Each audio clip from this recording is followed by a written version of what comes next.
Hello, hello.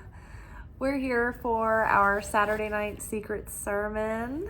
This is our Secret Teachings of Jesus series, where I am diving into the Gnostic Gospels. Something that I was always curious about and interested in, and I didn't know when I'd have time to do it, so I thought it'd be great to do a weekly segment together. And people have really been loving these. So we are reading from the Gospels and Codexes that were discovered hidden in Nag Hammadi, Egypt. Some of the Gospels in this collection include the Gospel of Mary Magdalene, the Gospel of Judas. There's some really fun things that I can't wait to get into, but currently we are in the Gospel of Philip. Before this, earlier in the playlist, we covered the Secret Book of James, which James was fun. That was like a book of scene work and dialogue and character development. It's very conversational. The Gospel of Philip has been very abstract, very esoteric. The Gospel of Philip are these isolated portions of text, and they're very, just abstract, esoteric. They take kind of some meditation. So basically what I do is I come in probably from work or wherever I've been on Saturday night, and I do this late. There are benefits to studying sacred texts late at night, particularly around the midnight hour. One reason being that midnight is sort of a magical time of day. It's a liminal space. The veil is very thin. And so because we're in the threshold between the ending of one day and the beginning of the next. So it's like we have the separation thins between our understanding of the eternal realms and the non-physical. And also at midnight, there is this added protection praying this late because everyone else is asleep, and so everyone else's consciousness acts as kind of noise and static and interference in the signal. And so when everyone else is asleep, your aura is more open and relaxed, and there's less interference in what you're downloading, right? So there's that too. And then there is the idea of us just being more vulnerable in the nighttime hours, in the dark hours. And so it's good to study sacred texts late at night. And it gives you added protection. It protects your soul. But it's particularly powerful to pray this time of night too. One, because of the openness and the vibration, so there's not as much interference. And there was another thing that came to my memory. Another reason why it's good to study at night. But each night our souls during our sleep go to the upper realms for a miniature judgment day. And it's like a purging and a cleansing. And so it's like a miniature death. So, it's interesting.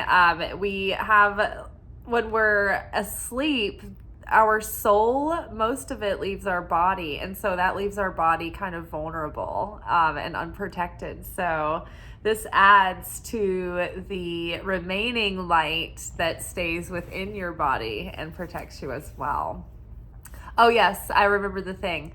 So whenever we go against our flesh consciousness to want to receive instant gratification or stay in our comfort zone, and be lazy, just think about the self, like, I want to be, relaxed and lazy this time of night. I want to be vegging out. But when you go against your flesh nature, when you go against your weakness or your tiredness or your desire to be in your comfort zone, and you actually make that sacrifice, it's actually very powerful, and it can reveal even more light. So you get more a depth of connection with the material, and it integrates into your being and consciousness to a greater degree. You might have a deeper understanding.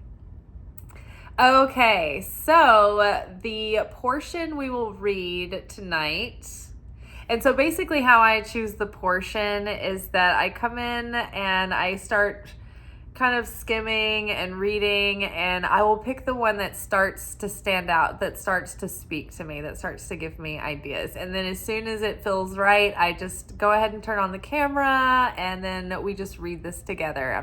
It's not really thought out or premeditated or studied. It's just channeling.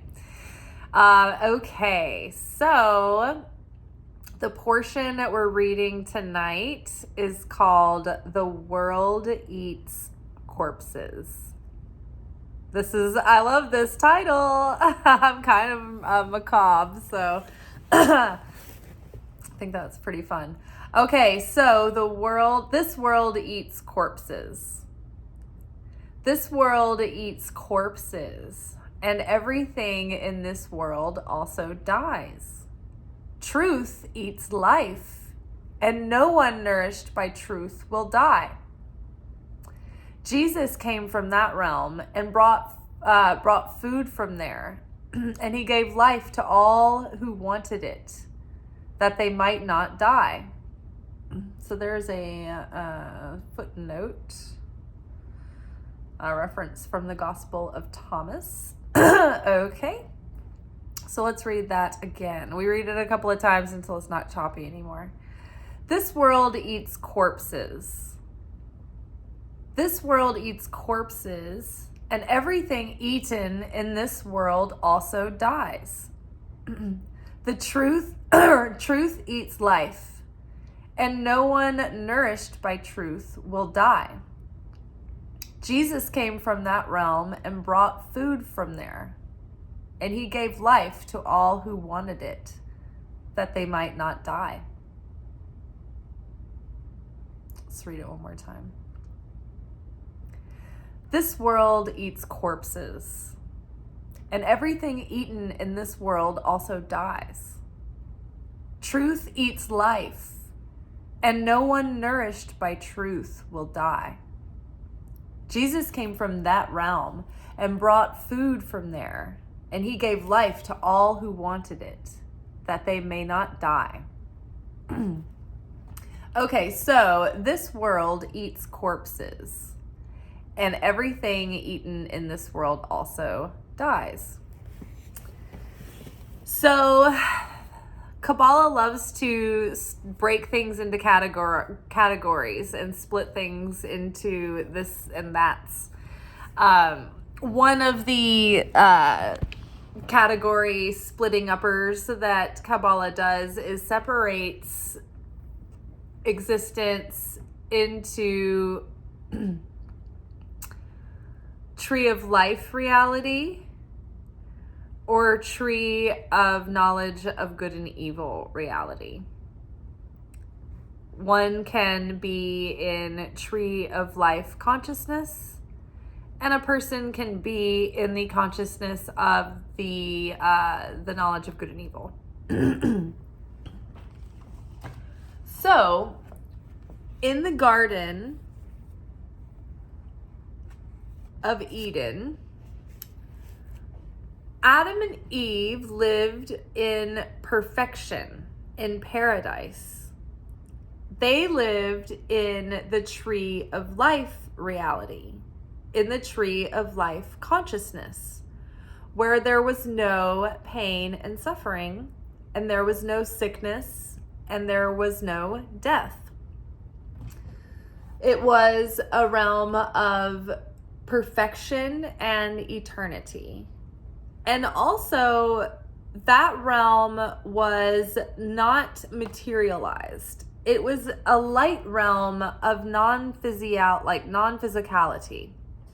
So sort of like the dream state, or like the astral state of being in your light body but not having the flesh suit on. And so before Adam and Eve ate from the tree of knowledge of good and evil, they were immortal, perfect light beings.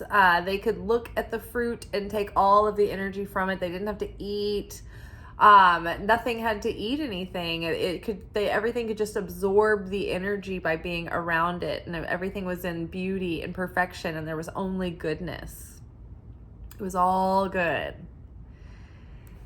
And then when they ate from the tree of knowledge of good and evil, that introduced pain and suffering and death into the world. Because what happened was, when Adam and Eve ate from that tree, they started to realize, they had their first thoughts of fear and insecurity and lack and doubt and worry and shame and guilt. And so all of that was so heavy, did not share affinity of form with the light of the Creator. And so they fell from the garden. So this was the actual realm where the tree of, this is the tree of life glyph.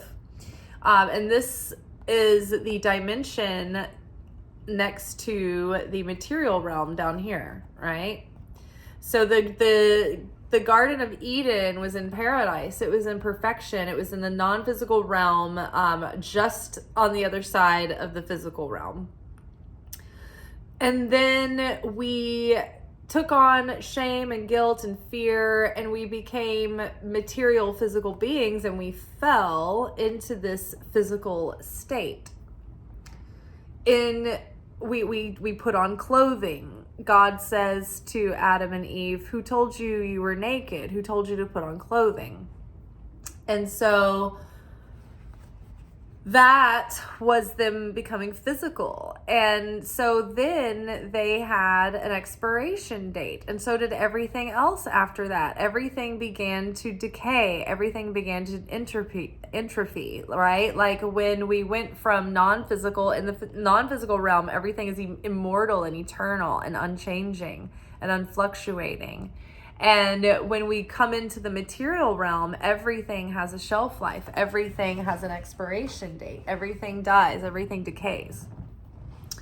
So the difference between this world, when it says this world eats corpses, you're wondering, okay, well, if you're qualifying it as this world, and that implies that there is another world, that there's that world, right? Well, that world is the perfected state, right? The perfected vessel. And so the tree of life is a glyph that depicts the 10 dimensions of reality. These are the 10 dimensions of consciousness, and these are the 10 aspects of the Godhead. So this is God, this is the cosmos, this is the human soul. It's a microcosm, it's a macrocosm. This is the blueprint of reality, of life, of existence. Okay. So basically the soul that we have when we come here into the fallen kingdom of the material world, we come here with this density now because of the fall, right? Of that the original sin, the original guilt, the original shame. So we all have that in our physicality. And so the assignment in this life is to turn those lower vibrational darker feelings and that darker consciousness into light, right? We've got to alchemize the darkness into light. So it's part of our process as as souls that come into this world to go into a process that will awaken all the parts of our soul that holds these things, so that we can transcend those things and heal them and awaken the light and the goodness and shed the heavy layers, right? So this would be the perfected vessel where everything is in balance and in union and in working, and it is a reflection of the image of the Creator. And so the work is to try to perfect ourselves from the inside, right? Elevating our soul and our consciousness, correcting our soul and healing our souls and our hearts and our consciousness. Okay, so this world eats corpses. This world eats corpses, and everything eaten in this world also dies. So everything in this world dies, everything has an expiration date, and everything is reabsorbed and recycled, right? This world consumes us.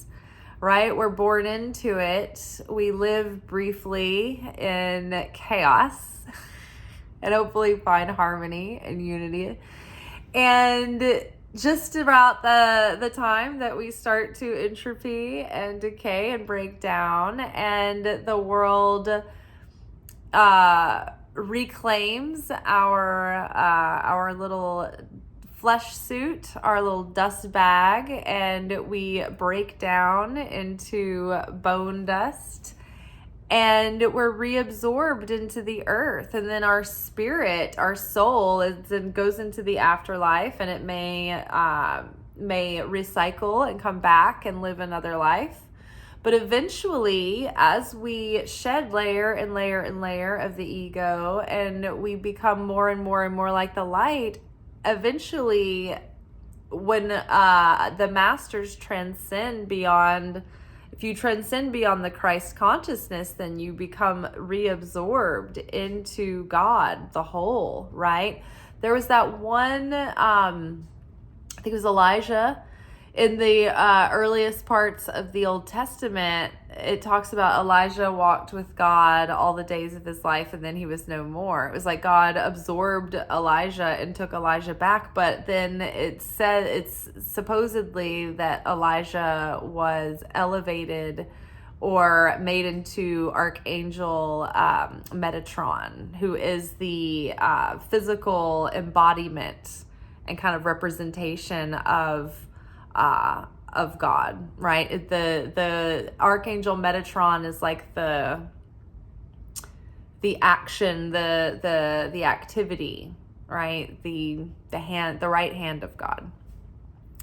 So this world eats corpses. This world eats corpses. So everything gets reabsorbed. You know, ultimately, even the light, we're reabsorbed back into the light, and we lose our complete identity, and we shed our sense of self completely at a certain point. When we're completely illuminated and elevated, we just become one with the all again, and we're the endless light once more. So this world eats corpses, and everything eaten in this world also dies. And that's true. I mean, everything in the food chain dies. Everything in this world dies. Do minerals die? Rocks? I mean, rocks become. So rocks must break down eventually. You know, ashes to ashes, dust to dust. Truth eats life. And no one nourished by truth will die. So everything in this world that is eaten dies. So we consume death. Our consciousness, the things that we buy into, we believe the illusion that's presented to us, that this physical world is it, that this is the end all be all, that this is the reality, that this is what we need to worry about so much.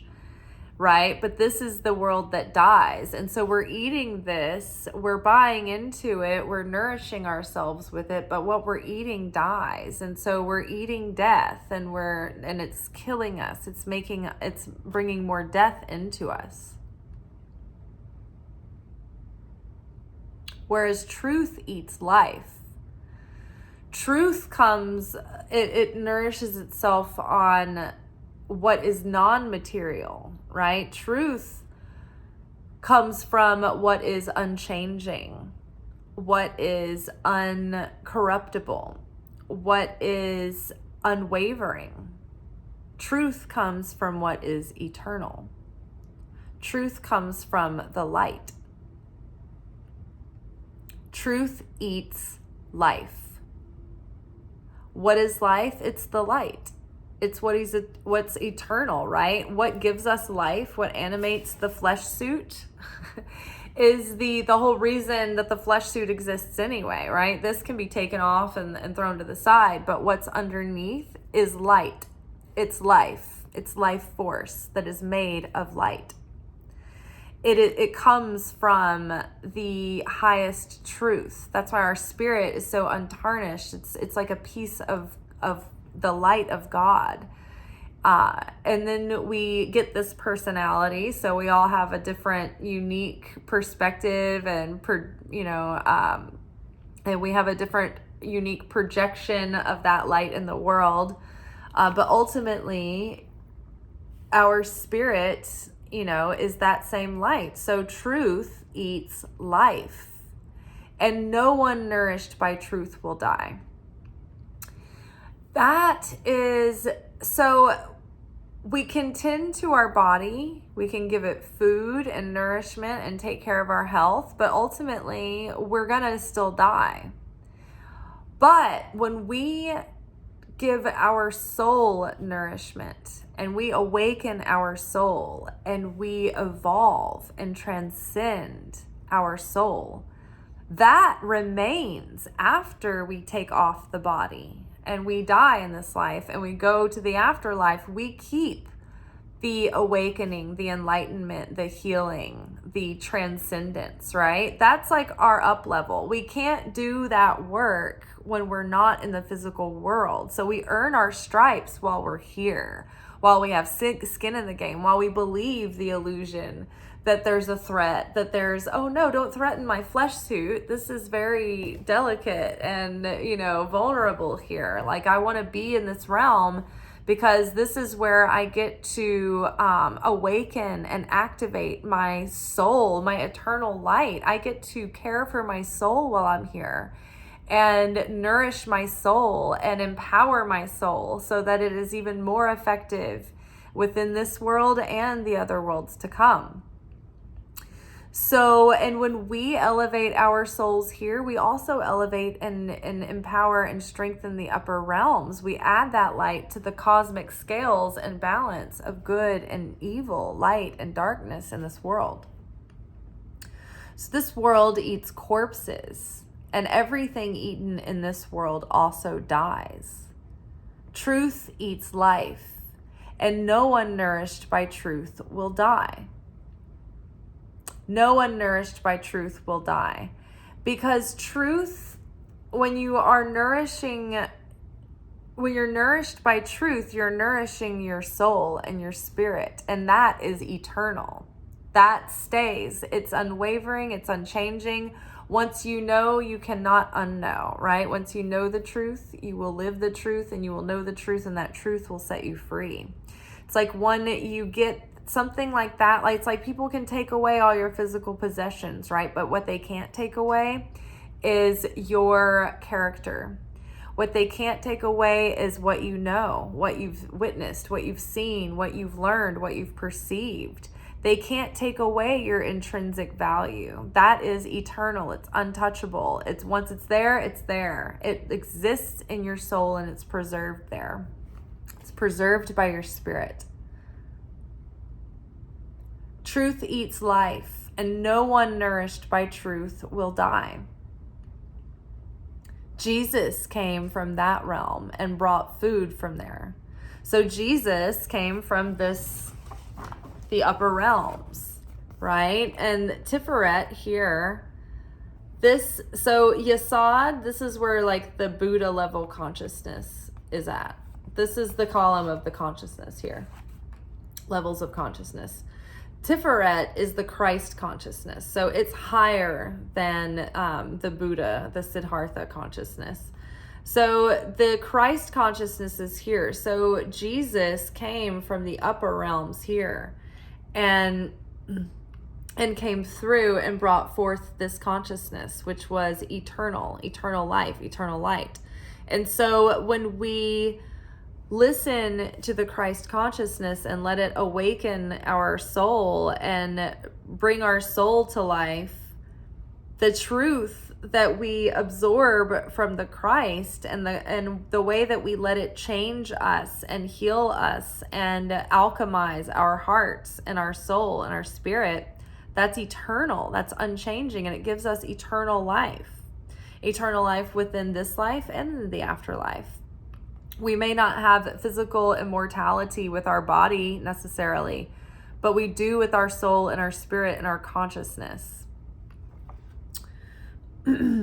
Jesus came from that realm and brought food from there. So he brought that eternal life, that truth that gives eternal life, that truth that gives somebody something that's unchanging, that's eternal value, that changes them forever, that changes the darkness that was once in them and alchemizes that forever into light.